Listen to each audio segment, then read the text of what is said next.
Baghdad شریف میں ایک پارسا عورت رہتی تھی۔ اس زمانہ میں وہاں ایک کفن چور بھی رہا کرتا تھا۔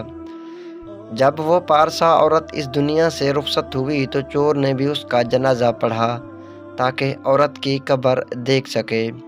جب رات ہوئی تو وہ کفن چور اس پارسا عورت کی قبر پر گیا اور قبر کھودی۔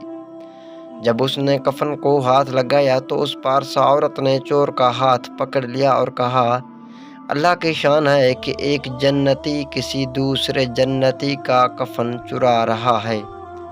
یہ بات سن کر کفن چور لرز گیا اور کہنے لگا کہ اے پارسا بی بی، تیرے جنتی ہونے میں کوئی شک نہیں، لیکن میں تو ساری زندگی مردوں کے کفن چرائے ہیں، میں کیسے جنتی ہو سکتا ہوں؟ اس پر وہ عورت بولی، اللہ تعالیٰ نے مجھے بخش دیا اور جس نے میرا جنازہ پڑھا اسے بھی بخش دیا، اور تو نے بھی میرا جنازہ پڑھا ہے۔